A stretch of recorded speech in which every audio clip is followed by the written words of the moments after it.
Chelsea 0, Brighton 0. Uninspiring performance, utterly shambolic. When I tell you that was difficult to watch, I promise you my review is going to be a lot more entertaining than this. Let's get into it. Welcome to the Kavkas View, guys. What a day it has been. What a 48 hours it has been. Basically, Chelsea were in the Super League, we're out the Super League, now we drop points, Liverpool dropped points, we didn't take advantage. Top 4 looks in jeopardy. I'm not going to lie to you guys. It's all well and good beating the big sides in the Champions League. It's all well and good beating Manchester City in the FA Cup. But listen, if we want to be in the Champions League next year, this was meant to be a win. West Brom at home was meant to be a win. All of a sudden, we've picked up 1 point from 6 against West Brom and Brighton. I'm sorry to be negative, but this is very frustrating and this is very worrying. Let's talk about it. The team news came out, I was very optimistic. Look, we've got a great squad. Hakim Ziyech started, Pulisic started, Havertz started, Mason Mount started. I was like, wow, okay, we're going to be very attacking today.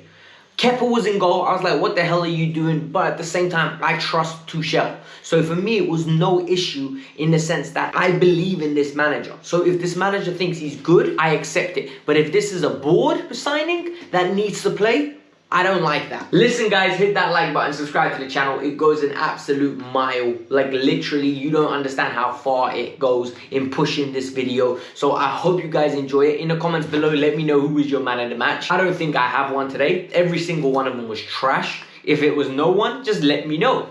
It was no one. First takeaway from this game, it was boring. It was dull. It was absolutely boring. And one of the reasons I think it was boring is because the teams coming into the stadium was disrupted.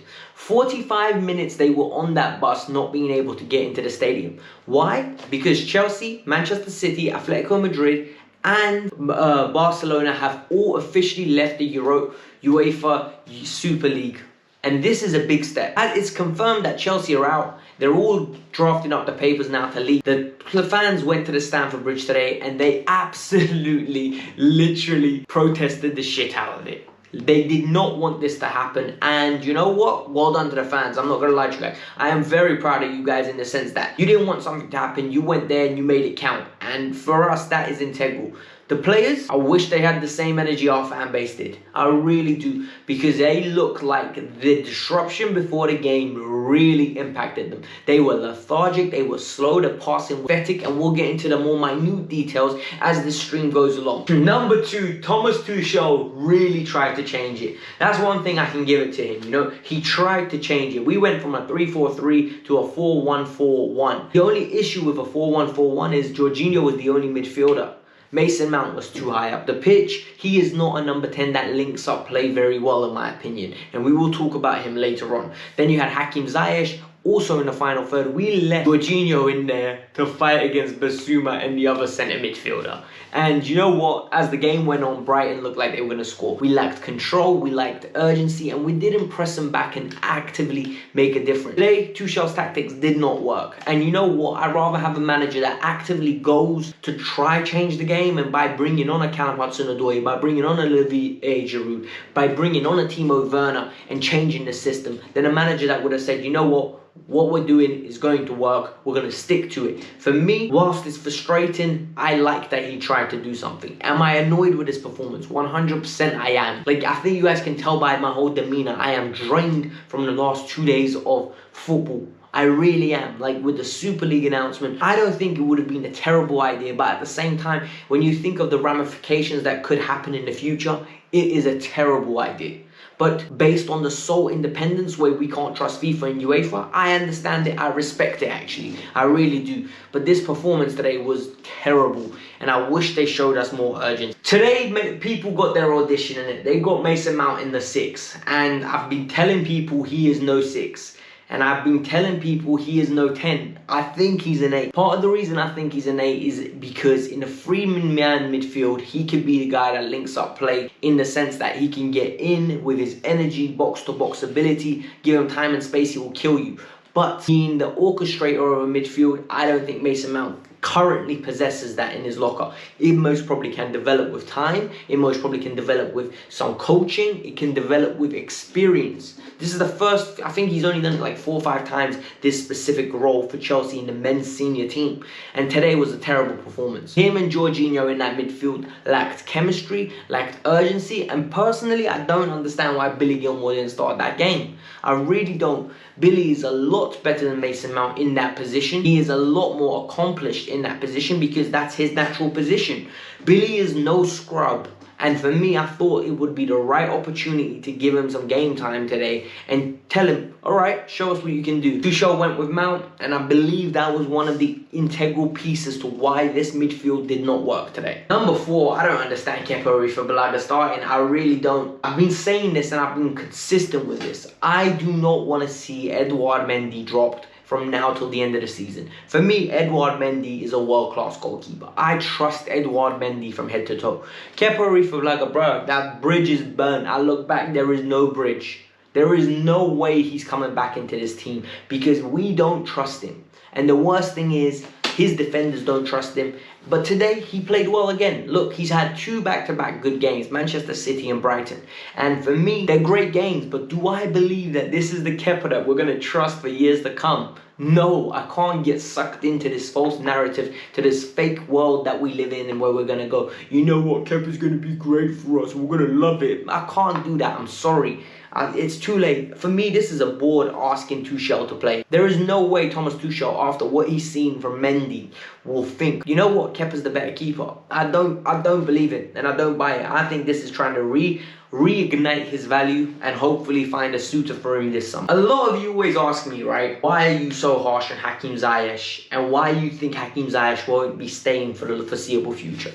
I tell you guys this on a consistent basis. He is an excellent player. He has all the ability in the world, but he comes out short on too many occasions. And when I say that, I mean this in the nicest way. He is not consistent enough. There is a reason he played for Ajax for so long. Does he have tremendous talent? Yes. Does he have all the attributes to be a fantastic player? Yes. But does he have consistency? No. Hence why no big team was willing to get him until he turned 27 years old and we got him at a snippet. And the same thing happens over and over again when he plays with Reece James. He gets the ball, gives it to Reece, Reece puts in a cross. Some days that looks fantastic because Reece's crossing's on point.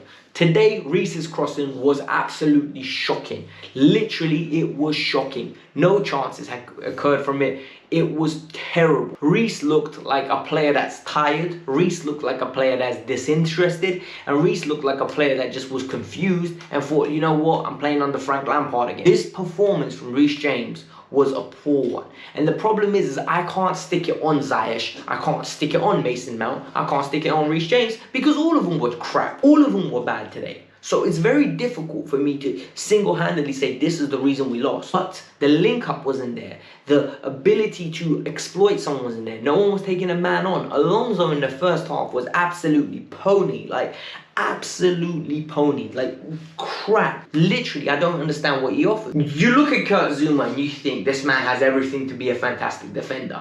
But then you watch him consistently and you're like, he is great one weekend and he's absolutely crap the next weekend. And today he was absolutely crap. Him on the ball is just asking for problems. I've said this on so many occasions. Put him in a deep block, he is fantastic. Put him in a Spurs under Mourinho, fantastic. Put him in a team where he has got to defend on a regular basis and be in a back 4 alongside a great leader. He will be a great defender. Put him in a back 3 and ask him to come out with the ball and pass the ball. You are asking for problems, and this is exactly what Chelsea are doing.